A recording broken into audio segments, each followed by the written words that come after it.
I'm sorry. I'm new at this. As you know, I was never any good at expressing my feelings. But I wrote you this letter, filled with all the things I was too shy, too prideful to ever say.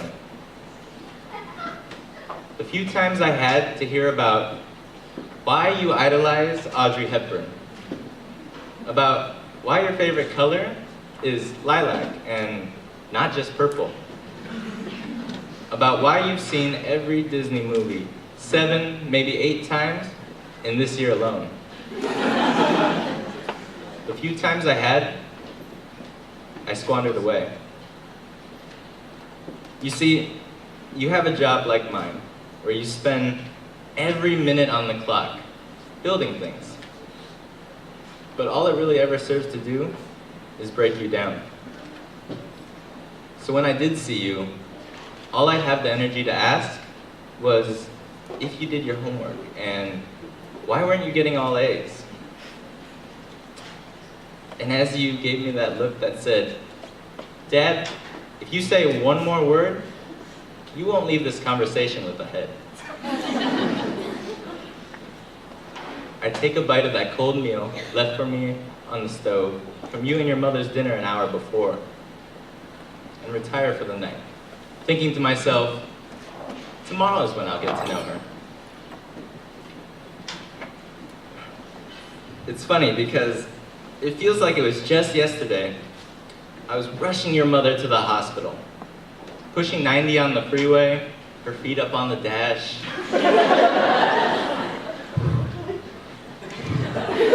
Both of us synchronizing those deep breaths, as I just prayed that you would wait a little bit longer. 8 pounds, 6 ounces. Whew, you were a big baby. I remember the first time you opened your eyes. Those big, brown, beautiful eyes. And that was the second time in my life I fell in love. As you've grown, I see those full lips, that cute little nose, those high cheekbones. And I'm glad you don't look a thing like me.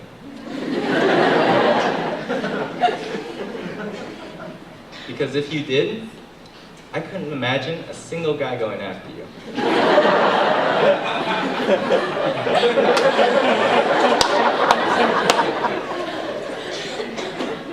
Not that that would be such a bad thing. See, my little dove, if it were up to me, I'd put you in a cage until the end of time. Shower you with all the gold and gifts in the world. Fill your heart with more love than you should ever hope to receive. Protect you from all the evils the world has to offer, and from ever having to shed a tear. I just don't want you to ever have to grow up.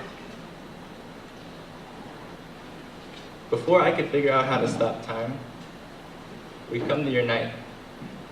The night you ascend into womanhood. As I look around the room, I feel like a stranger. Most of the people I don't even recognize. Half of them speaking a language that I was too stubborn to ever learn, from a culture I never truly embraced, because at every wedding, at every family reunion, I felt like an outsider. I felt like everyone was looking at me funny. Like everyone was talking about me behind my back. What you'll learn in life is that you can make an excuse to stop you from doing anything. But the only one really holding you back is yourself. Then you enter the room, and my mind goes blank. You have your hair in this high bun, just the way I always liked it. Perfectly framed by a tiara, shimmering with tears of joy from the angels themselves. Your dress, a beautiful lilac, poofing out at the bottom, accented by these white satin gloves and you have heels so high, that it truly appears as if you're larger than life. You look like the most beautiful Disney princess of them all. And as the spotlight comes down on you, I see all the glitter and the sequins shimmering, smiling as bright as they can. And then I can't help but laugh. Because before tonight, I hated sequins. But right now I've never seen anything more captivating. Then, as you try to escape the lights, cowering in a corner with your friends, because now and forever, you will always be that little girl that was too afraid to learn how to swim for fear that she would turn into a fish. Even in that darkness, you still shine, because you were never meant to do anything less.